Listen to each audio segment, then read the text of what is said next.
Thank you, brothers and sisters. We have something hip that we want to present to you. Yo, sound man, turn it up. Beans.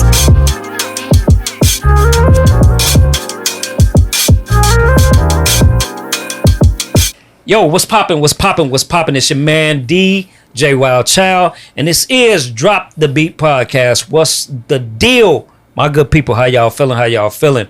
This is the podcast where we talk all things DJ and DJ life, music related. You understand what I'm talking about? So to go further into this thing, I want to get into it with one of the legendary OGs that came out of this city that has helped put a lot of people in a lot of good spots. Y'all make some noise for the one and only Chuck D, a.k.a. Shaun T. My boy, what's popping, brother? Good, Wild Child, man. How you feeling? It's good to be here. Yes, sir, man. Yeah. Thank you for coming, man. I damn sure appreciate you. Man, I couldn't wait to get here. You know, I was like, I ain't had an interview with you since UIC Radio, like, Man. what, 18 years ago, 2006, I think? That was, yeah. You and Moondog. No, that was me, Kid, and oh yeah. Oh my God, dog, yeah. Mm-hmm. Oh my God, dude. Wow. That's my phone. Okay, let's wow, you just really blew me with that Yeah, I one. remember that. But let's get into it, man. Hey, let's get some history about who Shaun T is. Well, I've been in the DJ game for 42 years, man. Excuse me. 42 years. Yeah. Excuse me. Yeah, I started when I was 12. Yeah, I was 12. What? Yep. You know, it's funny. You know, we all listen to the radio. You know, back in the day, you know, the mixes. You know, that was our thing. Right. You know, growing up after playing sports outside, it's like, well, let's listen to some mixes, and man, just like everybody else did in Chicago, the pause mixing. You know, you record, and man, it took off from there. Took off from my uncle's records. You know, just to take their records, sneak and play them. They had the component sets, but then it was like, you know, you watching, you know, Beat Street and all that other stuff. You're like, man, I need 2 turntables. So you know, back in the day, we should just like take our little lunch money, you know, go buy records at Import Records, or save our lunch money and try to get these turntables from Oriental Records on Oriental Electronics on Randolph. And I had a little paper route, you know, for a couple of years, saved my money, got some Technique 100s, you know what I'm saying? The 100 straight on, you know, 1 mixer, 1 turntable, and then I had the component set. These youngins don't know. They don't know. Oh God, they don't know. No. So that's where it started, you know. Nice. Taking my uncle's records, you know, and they used to get mad at me because I scratch them all day. You know, and they're like, Junebug, stop scratching my records. I ain't gonna tell you, I got my tail kicked for messing up my mama's record. I know you did. For messing up her needles, not knowing that it wasn't meant to be scratched. I already know how that go. Dog, that's so crazy. So let's talk about, like, because we've had a few guests come on. Your name has come up quite a few times. No doubt. Let's talk about the college years of your DJing career. I went to Columbia College. Shouts out Columbia, my alma mater. Yeah, I went there in 90. It was in 92. And I met some amazing people. DeRoe, he was a promoter, but he was trying to DJ at the time. Me and Twilight Tone, we were there together. We were neighbors also. Word. Yeah. Okay. And so at that time, that's when I started spinning hip hop. At that time, because I was playing all house music from like. I was about to say, what was you doing before? House, all house. So. Got you.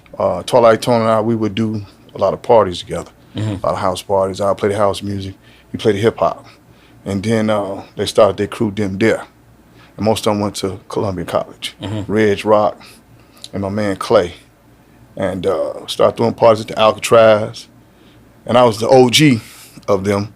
I worked the door for them, co-check, DJ if I have to, you know, just made sure they got their money, drove them around. Reno, did you know Reno? I remember the name. Reno I can't place his face, but I remember the name. They were super dope. Like, they was ahead of time, especially Twilight Tone. You know, so we just was just playing what we feel, do we feel. You know, Common would be there, breakdancing. It was all fun. you know. And that was around the college era for me at Columbia, you know, the parties and everything. And then, yeah. Okay, so just give us just to kind of backtrack. Yeah. Your DJ name came from Shaun Turntables. Kind of corny, but hey. I really wasn't trying to really go at that, No but doubt. all right. Yeah. Okay. Because you know what's funny was like Twilight Tone used to be like, man, you should Shaun T, and I can tell he was like, man, that's too close to Twilight Tone. He's like, nah, you should be Shaun Hard because your last name Hardison, and you know you kind of hard anyway. I'm like, nah. Wait a minute. Turntables. See, y'all overthinking all. Exactly. That's too much overthinking at No this doubt. point. Got it. So let's talk about some of your earlier experiences with other DJs early in the game who I guess looked up to you as a big brother figure. Well, let's go back a little bit. Okay. Let's the DJs that I looked up to. Let's start that in. Back in the day, in the 80s, was Andre Hatchett. You know, I grew up in Hyde Park, so we would go to the parties at the Blue Gargle. You know, back then, you could take the University of Chicago bus as long as you got an identification. And I stayed on 47th and Greenwood, so I'd take the University of Chicago bus to Blue Gargle. All of us, all my friends, and we take it back. And, you know, back then, parties were rare. It wasn't like every day like it is now in Chicago. Right. So, Andre Hatchett was my favorite house music DJ at the time. And my brother, Dexter Harris, and we came up together, DJing together. This place called The College. It was on 45th and Drexel. It was interesting because we really didn't understand what we were doing or what type of people we was dealing with as far as the neighborhood. And then once we started understanding, it was like there's no way around it. So we wound up, you know, DJing at The College, and then it wound up moving to the Fort. You know, they shut that down. Yeah. And so I was one of the first DJs to spin house music at the Fort back in 1985, 86. And Dexter was too.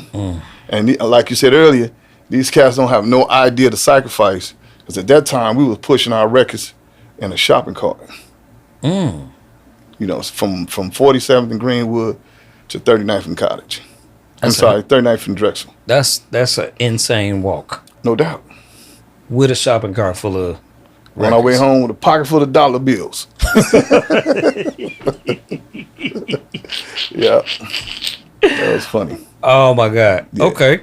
So some of the more classic parties that you could remember. Oh wow. Give me three. One party, this place was on Wacker in Michigan. It was on the 24th floor. DJ Jermaine and I, we rocked the party so hard, the dance floor came apart. There's a guy named Sterling from out west. I can't remember the name of his production company. This had to be like 2003. We rocked it so hard, the dance floor came apart. What do you? Like the wooden dance floor, like people would dance so hard, they tore the dance floor up. It was amazing. People were walking out there, you see. The kind that they put on the floor and lock into place? Yeah. And y'all broke that? Broke it. The people did dancing so hard, all you saw was shoes, hair, you know what I'm saying? Shirts all on the floor. I mean, they danced hard. What? Know? Oh, yeah. We killed them.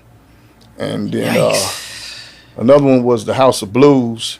I was on tour with Seagram's Gin, and I did a show with Teacher Moses, Raphael Sadiq. Who else was on that? Teacher Moses, Raphael Sadiq.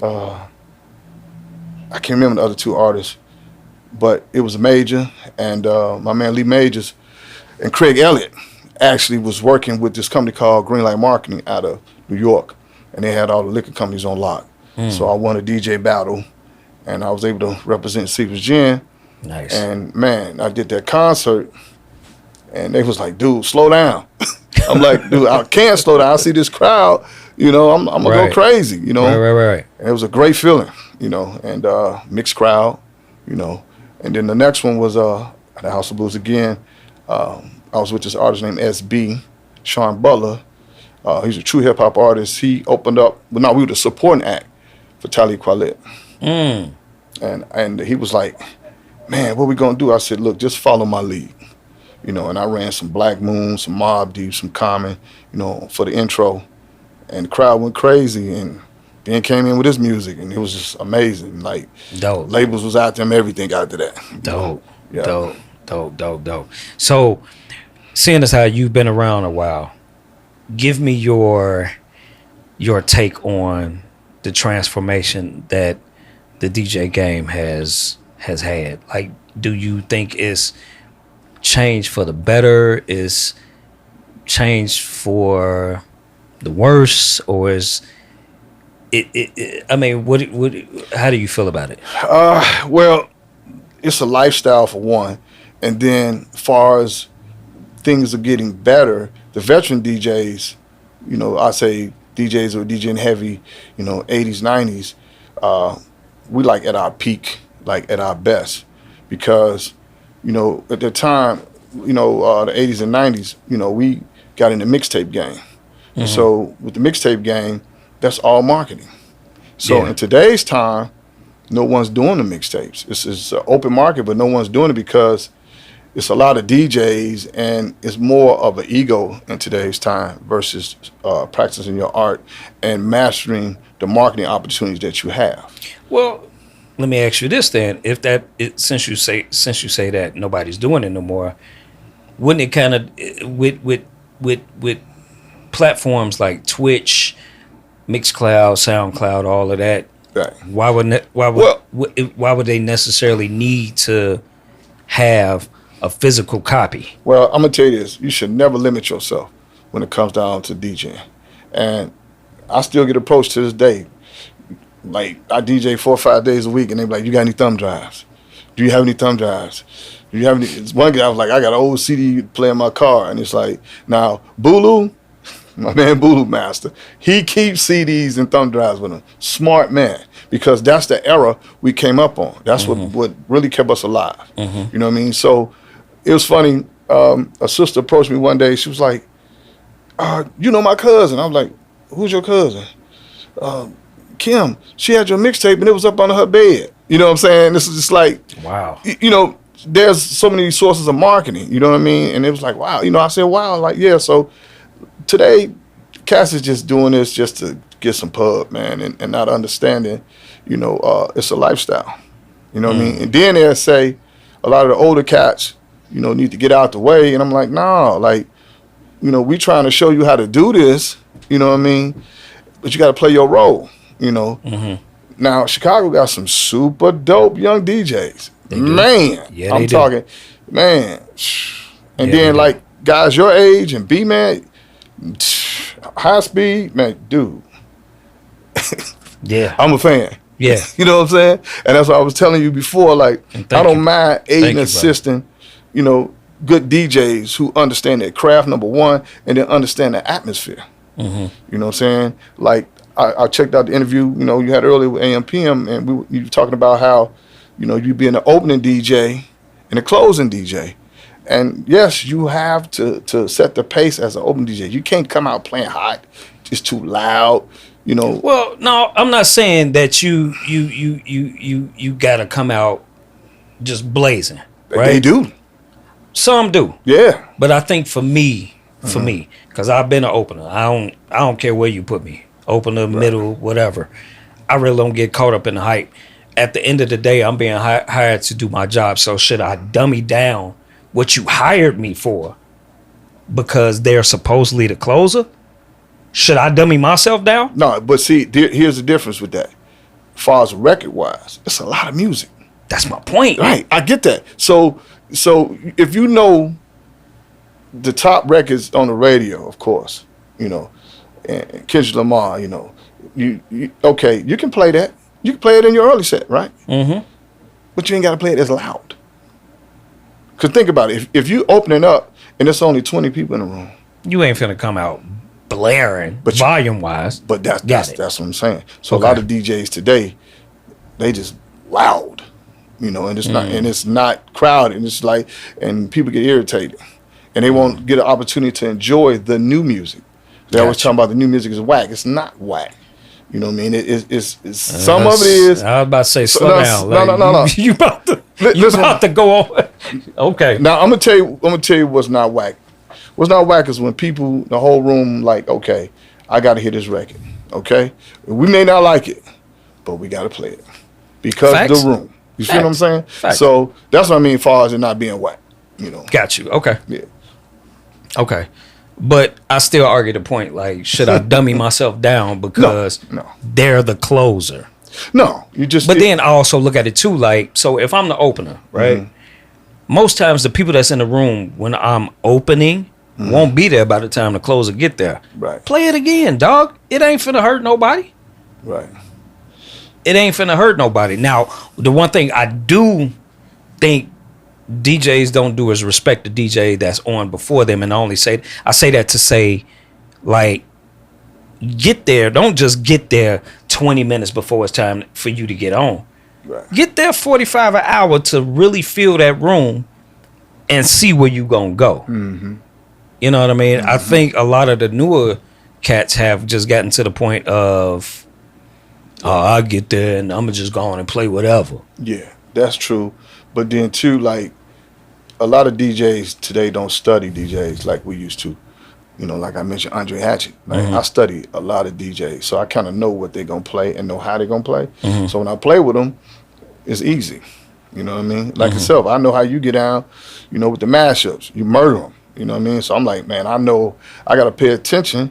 You know what I'm saying? Because, you know, before you get on, I ain't gonna play what you normally play. Not saying that you play the same thing over and over, but I just know your style. You know what I'm saying? So I respect that. You know what I mean? Appreciate it. And it's a lot of music. Yeah. You know what I mean? It's a lot of music. And I man. think that's my biggest thing. It's so much music out here. Yeah. Don't be worried about what I play. Right. Because even if we play the same thing, you're not gonna play Flashing Lights the same way I would play Flashing Lights. Right. So what difference does it make? Yeah. And you know, like my man Jay Illa, I know he was on the show. And big shout out to my little bro. You know what I'm saying? Yes, sir. He was on last season. Man, that cat, like, he make me so proud. And a lot of cats in his class, you know, I used to be his baseball coach at Ag Science. Yeah, So- he said that, and I was like, Right. Jesus, that means Shaun is okay. But the thing about it is, you know, when he came to me, now they was in this rap group. He talked about It was this rap group, man. And I was like, this little kid here, you rap? He said, yeah. I said, let me hear you. You know, and he was laughing at me. I was like, okay. So then I gave one of my mixtapes, and he was like, come back again. He's like, you got any more of those mixtapes? I'll buy it from you. I was like, I can't sell you my music, man. You know what I'm saying? Dang. But then I said, I still want to hear you rap. So he rapped for me. I said, okay, I hear you. You sound like a baby Common. You know what I'm saying? I said, I got something for you because you off beat. You know what I'm saying? Because you know how Common used to flip it, but I said, but you really off beat as MC. Right. So, you know, I brought him to the crib, him and his rap group, and after they did their thing, I was like, man, Jay, I got something for you. I said, I want you to get on beat. I'm gonna give you some instrumentals. I want you to go home and practice over these instrumentals. And so, you know, I'm just trying to set him up. So I give him the vinyl. I think it was Shifty by Onyx. Onyx. You know what I'm saying? Oh my God, So yo. he was like, okay, well, what I'm gonna do with this? How I'm gonna play it? I said, take them turntables right there. Take one of them turntables on the floor and take that mixer. Okay, so he's not thinking. So he took both of them. Then a couple days later, he was like, Hardison, you think you can let me borrow the other turntable? I was like, sure you can. Because I'm like, how you gonna mix? You know, Dope. he was like, I wasn't trying to mix. I was just trying to rap. But since you said it, guess I'll try it. You know, I was like, okay, cool. So gave him the turntables, and then we started hanging out in K's Music. We had an open mic on Friday nights. It was on 47th and Lake Park. And we'd be in there DJing, JL and I, and Fat Mike. You know, Fat Mike. Fat Mike. Yeah, that's your Mendel brother. Yeah. Fat Mike. Fat Mike. He's cold with the mixtapes. Yeah. And Damn, where he at? he's still spinning. Is he? He got a Twitch show. He's doing his thing. We gonna talk after this. I No need doubt. to holler at him. Yeah. So Jay, from there, man, we just practice. And that's all I would try to get guys to do, the practice. I'll, you know, tell them how to cut and scratch as far as catching a clap, catching everything on the one beat, So he caught on after we had a party. It was on Weed Street. It was a bowling alley. It's right on the corner. It's like right before you get to Zentress. I can't remember the name of it. So I threw him a party, and that's when he blew up. It was like, man, he got it. You know what I mean? They had a party in the back room, and that was like 2002. I think. Okay. And then he just blew up from there. You know what I'm saying? He stayed consistent, stayed in touch with me. We helped each other as far as getting gigs. Jailer, DJ Question, rest in peace. And they was plugged me with the college market, with DePaul college night, and it was fun. You know what I'm saying? Because I got an opportunity to play with some young people and in front of some young people. Okay, yeah. So in your career, what milestones have you reached that you can sit back and be like, yeah, I did that? Accolades. I was in the Ozone magazine like every month. I think it was. I used to do a hip hop showcase. It was titled 300 Minutes of Hip Hop and R&B. And 300 minutes is from 9 to 2. Mm-hmm. And so that blew up really big for like Chicago artists, as far as urban artists, not underground, urban. Okay. Because we didn't have a market for urban artists. Okay. So we started it on a Tuesday at the Crocodile Lounge with the Soul Selectors. I was with the Soul Selectors in the beginning. And I just kept sticking with it because I really believe in breaking records. I had a good time doing it. You know what I mean? That was major, being the opportunity to get in those magazines. I was in Hip Hop Weekly, mentioned by my man Coach Steele from 89 Music. What else?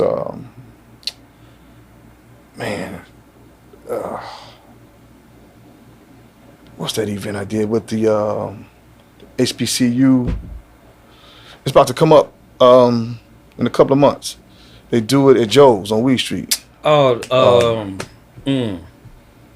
Not the the classic, Bayou Classic. Bayou Classic. Yeah. Me and my man B-Man, that's my favorite DJ. You know what I'm saying? Okay. Me, B-Man, and Mikey Mike, we murdered that. That was huge. It was in front of 3,000 people. You know what I'm saying? I'm talking about. I'm just saying. It's just 3,000. Just 3,000 people at a party. You know what I mean? That was great. I DJ for MC Light on WGN Morning Show. Dope. Super dope. When the hell was that? It's on YouTube. I had to show it to you. I'm gonna have to find it. This was 2006. No. 5, I think it was. Nice. It was funny because I was laying on the couch, got the phone call from Deborah Brown. She was working at WGN at the time. Deborah Brown. Yeah. She was a journalist. Yeah. And she called me like that night. She's like, can you be here 5 in the morning? I was like, sure. You have Paper Thin by MC Light? I'm like, yeah. What's going on? I need you to DJ for it. I ain't sleep, bro. Are you serious? I didn't even sleep. I was like, I'm there. You know what I mean? And then, man, her and I built a little relationship, you know what I'm saying? And she had a manager named Crawford. He was real cool at the time. Real cool cat. He would call, check up on me all the time when they're in Chicago, let me know where they at. Mm-hmm. We'll connect, So she loved Chicago DJs. MC Light loved them, man. Hence. You know what I'm saying? Hence Jermaine. Yeah, Jermaine. Mm-hmm. And, that was major. Of course, I've had meetings with a lot of major artists. I had a meeting with Ludacris. And we were at this club on Montrose and Clark. Shaka was with him. And they was checking out Q Billa. But Q Billa's style was too much like Ludacris. Mm-hmm. So they went and sat in the limo with him. Him and, what's my man name? Chief Keef uncle. Peter Pan. Peter, yeah. So Peter was with him. And while they were in the car, I was in his VIP room with Luda. And he was like, man, so what you think of this record? What we playing right now? You think it's hot? I said, yeah, it's hot. and it was Bobby Valentino. So actually, Lee Farmer and I picked his single. Slow down. Slow down. Stop playing. No doubt. No doubt. And he was like, all right, bet, we're going to go with that. Man, stop playing. Are you serious, I'm serious. I'm serious, bro. Like, the Soul Selected DJs at that time, man, it seemed like we were the only ones outside. As people say today, we outside. We was heavy. We had 100 DJs. I remember. And Cass was checking for us. Was that Blue Da Vinci? They came out, they big old van, the travel bus or whatever, came to the Crocodile Lounge. That industry night was a major. White Boy was there a couple of times. What's the other the movie producer? Oh man, my memory just gets shot because it's so much I could talk about. Beyonce, we had her official listening party, but they canceled it and they had to change it. Of course, they had to push the date back as far as the music because A. Marie came out and was killing the game. You know what I'm saying? What record was that? One Thing? Yeah. She was killing, so they had to push it back.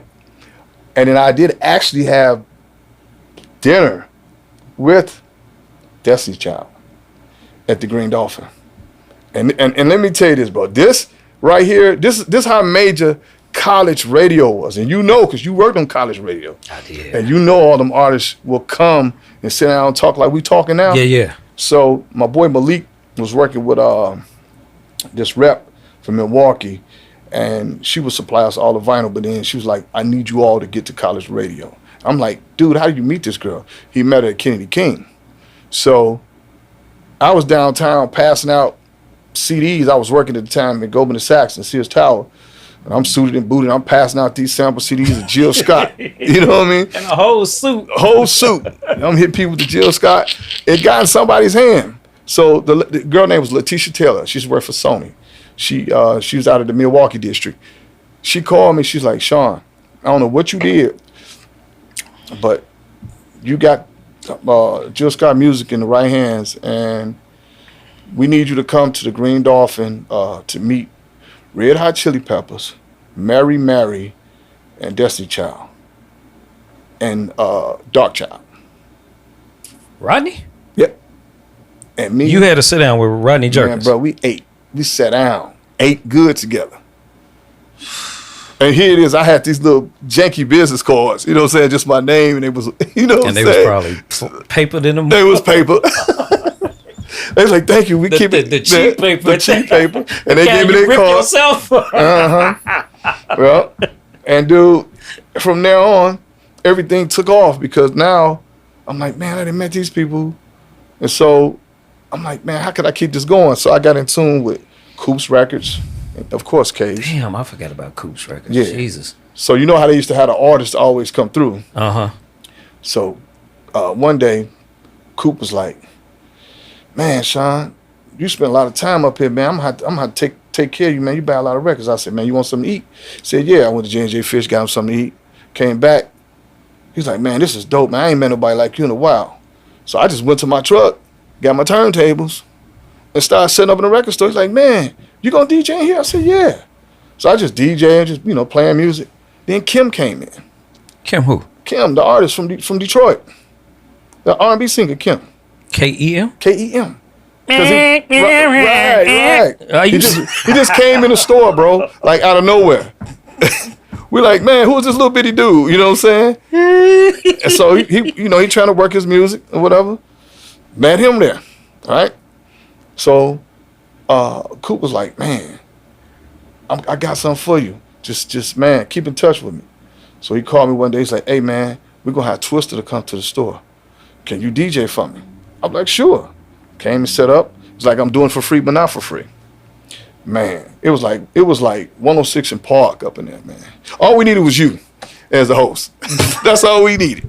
It was like 106 in Park up there, man. The big glass windows. You know what I mean? Are you serious? I'm serious. I got all the pictures. No, that was MTV. It was on MTV. MTV. Jesus Christ! But the energy was like 106. I know what you're talking about. Yeah, the energy. As far as the glass window though, that was MTV's. Is it Total Request Live? It wasn't. It was one of them. I know what you're talking about. But go ahead. So I had this dance group called Urban Dance Force. They came. I remember them. I hired them to dance while I'm DJing. And of course, they was matching and everything. So you got a line of kids, sign an autograph for Twister. Twister was like, man, give me the mic, man. And perform in the rec store. And so, As he should have. so from there on, I was the record store DJ. Any celebrity to come to the record store, I was doing them. Had I known that. I still got all the pictures, videos, everything, man. Had I known that, because I used to work for Virgin Records. Wow. I used to work at Virgin Record Store. On Michigan? On Michigan. Yeah. But before we was on Michigan, we was on Jackson. Yeah. Further west, our warehouse. Yeah. You want to talk about somebody whose CD collection came up? I know it did. Dog, because I was in charge of basically I was the guy. Once they bought all new joints in, Yeah. I was the guy to go downstairs on the elevator, get them and check everything in, make sure all right, it's supposed to be 24, it was 23 in the case. Stop playing with me, dog. My So CD you got collection, yours my every CD week. collection was ignorant. Yeah. You feel me? Yeah. But I feel what you're saying, and dog, It's a lot, man. I mean, I got to put out this documentary. You know what I mean? Because what you waiting on? I need the right camera crew.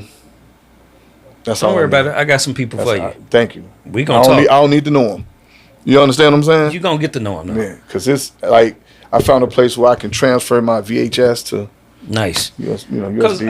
I think for me, and I'm gonna say this, the fact that, you know what I'm saying, I knew you was on my radar since last season. Your name came up one time too many for me last season, even in the midst of not even necessarily planning for this season. Right. You know, I'm just out working, and you know, questions about the podcast, and your name would surface up in conversation. Like, I knew you was somebody, Right. but it's really blowing my mind that you were, still are somebody. We all are. You know. You know what I mean? Yeah, we all are as the DJs. We all are. You know, that art of a DJ is so major, and a lot of DJs don't realize that. You know, especially when you do a party where you keep that memory in somebody's mind. Like, I remember that party. You know, and they're like, oh yeah, but man, DJing is a real lifestyle. It is. And I've been rewarded and I've been insulted, and it's like, if that's your opinion from the insult, you know what I mean? Because I know who I am. Dig. You know what I mean? Dig. It took time to really appreciate it because it was fun. But when it became a business, you know, it's like, man, this is really real. You know. So if you could go back and change anything in your career, two things you would change, it would be what? I would travel more. You know, I used to travel, then I kind of stopped. You know, because the promoters was really janky. And some, you know, some of them, not all of them, but the ones out of town is a risk. You know what I mean? The next thing I probably would get me a real good publicist. You know what I mean? A PR person who believes in the vision. You know what I mean? Because you know how it is. You know, you meet people and relationships, especially women. You know, it's gonna turn to something else. You know what I'm saying? But you know, you have to really get to know people, well, get with people who you don't know, but really appreciate your art. You know what I mean? And man, it's a lot, man. I know, you know, time running out, but it's like, man, there's so much I want to talk about. Oh, dog, don't worry about it. I can't do it now, I'm but definitely going to bring you back to finish up because I know you got a lot to offer. Man, there's so much. And big shout out to my man, Jay Green. You know, he mentioned me on the show, and I'm so proud of Jay Green because he used to carry my records. And he said that. And we had a he told me that production company called Heaven on Earth. And my man Knowledge Beckham, who managed Lil Rel now, used to manage me also. Really? So yeah. So he was one of the first cats in my era, early 2000, throwing boat parties for fun. For fun. He, you know, Knowledge like, man, I just want to make sure, you know, y'all make some money. You know, he always had a master plan. You know. Dope. And I plugged Jamal Smalls with him. And they had a podcast. Wow, good old Smalls. Yeah. That's little bro also, Jamal. Yeah. Dog, you listen. Giving you your flowers right here, right now. Oh, the thank you, fact man. that you are respected and admired by so many dudes that we look up to. Shit, I say me. You know what I'm saying? Jamal Smalls, the Greens, the B-Mans, most of the older industry. I say that. Right. You know what I mean? The fact that you have helped shape and curate a lot of people's careers. Right. Appreciate Salute to you, man. And salute to all the DJs. That's amazing. And one of the things is I'm not afraid of no DJs. As you I should be. learn from y'all. Right. You know what I mean? Right. And that's just it. Like we learn from each other, so we got to evolve. Yes, sir. You know? Yes, sir. So moving forward, the advice you would give to an up and coming DJ at this point, with the way the game is now, because it's totally different. Yeah. I say just study music, man. Study all. Like there's no limit. You know, get you some turntables, get you a controller, get you some CDJs, practice. You know what I mean? Because the opportunities are major now. It's big. You know. Well, let me ask you this: as a vet in the game, do you necessarily feel like they need the art of turntablism or just art of learning turntables? Yes, I do, because the weight on 1200s it's real heavy, it's solid, and I know there's been a lot of mimicking with the new product they're trying to put out that match up with 12s. You can't match that. You know what I mean? Once you learn how to spin on 12s, you can play on anything. 1200, technically 1200, and the vinyl feel. You know, you got to get a feel for the vinyl, because if you can spin with vinyl, you know, controllers and everything else gonna be so much, your wrist gonna be so much faster. And also listening to the music, like, you know, older music, especially like the 60s on down, a lot of music wasn't mixed and mastered. You know what I mean? So you got to learn about production too as a DJ. You know, just don't limit yourself. You know, you got, because if you do, you're gonna get left behind. I'll tell you this: the one artist who taught me to really pay attention and helped me with working my timing, James Brown. Oh yeah. Because James and his band, they were so on but so off. And I know I've seen a lot of DJs, they just regularly try to mix James in and just take a run. His job, yeah. Like they getting left behind, and it's like, oh my god. No, dog.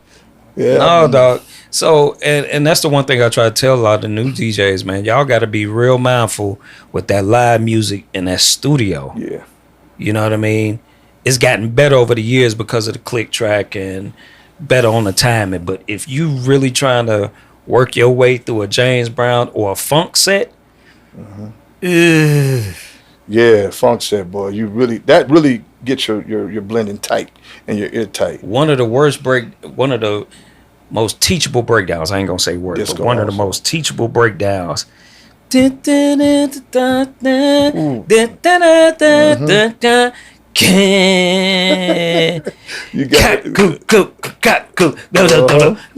them live instruments. And you trying to bring in that next record?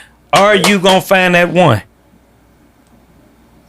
You gotta practice that, and you gotta create that. Listen. You gotta create that. Listen. It's so much about these DJs. A lot of these DJs are blending, like with house music.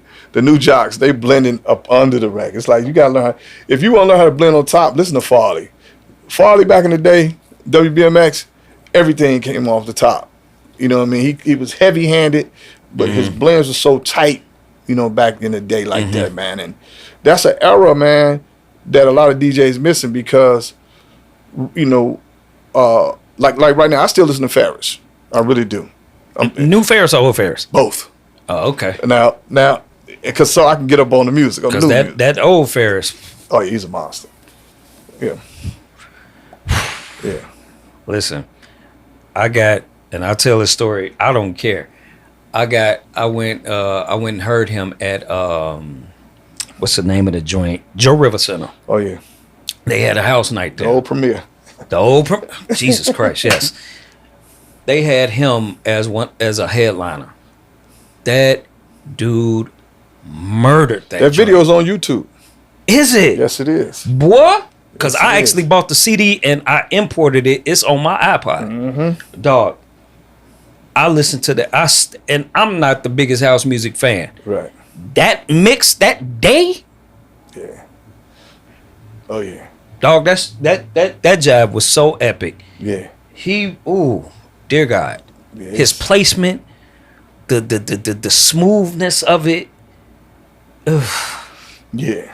Ugh. Ferris is the king out here, man. You know, and what he, back in the day, Gucci Promotions really aided the system, man. And I'm proud of that because that's what promoters got to do. They got to get it behind the DJ that's good, man, and really, get him out in the world. You know what I'm saying? Yeah. And I'll never forget, like, when I was coming up spinning house music, I was like, man, who is this dude? Ferris. And he was playing at the Pleasure Dome on 75th and Yates. You know what I'm saying? I'm like, I got to go hit this dude. You know what I mean? And then I learned so much. And I got an opportunity to spin with Ron Hardy before. Nice. At UIC Pavilion. Nice. And the pay rate. Now, that's why I'm talking about Ferris and anything else. Back then, Ferris' pay rate was good as a house music DJ, right?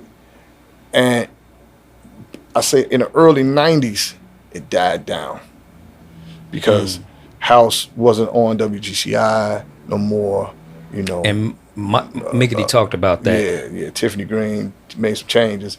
But I had opportunity to spend with Ron Hardy at UIC, and I got paid $800 for 2 hours. He got paid $1,200. What? Just because the promoters then got behind the DJs. You know what I'm saying? Okay. So, some of the promoters out here, man, they just, it is what it is. Yeah. You feel me? Yeah. So that's why I don't work with them. Understood. I work by myself. Understood. You know what I'm saying? It's nothing against them. It's just, I'm like, with social media, you can get your fan base popping. Oh, yeah. You know what I'm saying? Absolutely. Yeah. Absolutely. So, man, let's go on and wrap this up, man. It's been an absolute pleasure. I can't wait to do part 2, dog. Man, I'm about to write some things down. Yeah, please do. Man, listen, give everybody your socials, where they can find you, your residencies, whatever you got going on. Okay. You can find me on Instagram, Hardison Shaun, also on Facebook, Shaun Hardison. You can also find me on Tuesday nights at Club LaVue. Got high house music. That's from 6 p.m. to 12 a.m. Wednesday, I'm at Leo's with the bros from 4 to 10. You played with us. Yes, sir. Thursday, just started Thursday night last week at 79th Street Barbecue, which is in River Oaks area. It's in Calumet City, 1719 159th Street. We do that from 6 to 12 with my man Greg Winfield. Fridays, I'm at Club LaVue, ladies night. Saturdays, I'm open for the bag. Sundays, I'll play at Black's on 76 and Cottage. 7628 South Cottage Grove. Big shout out to my man Sean Friesen. Yes, sir. And Lauren Jackson and his brother. What's his brother now? I can't remember his brother's name. Anyway, but big shout out to the Friesen family. They doing their thing over there. And that's where I'm at. And also I'm on BNB London Radio. That's BNBLondonRadio.com. Dope. Every Saturday from 5 p.m. to 6 p.m. playing house music. I've been on that station for 2 years now. We Jam Radio Friday nights from 12 to 1 in the morning. And then I'm on the SoulEmporium.org station. I am the music director, mix show director for that station. Sweet, That's out of sweet. Detroit. Okay. I'm on there every day from 11 a.m. Well, Monday through Friday from 11 a.m. to 12. Sweet. Well, man, once again, thank you for coming through, dropping this knowledge. We definitely gonna get you back on here, because, man, you definitely one of the vets in the game out here. You feel me? Man, I appreciate it, man. I'm telling you, I'm having fun again. Yeah, man. You know what I'm saying? I appreciate Yeah, y'all. man. I'm telling you, man. Hey, so listen, we out of here. I appreciate y'all for tuning in, grabbing this knowledge. Y'all be safe, man. Loving your people. Take care of each other, man. Until the next episode, I'll holler at y'all. Wild Child, drop the beat. We out. Brothers and sisters, We have something hip that we want to present to you.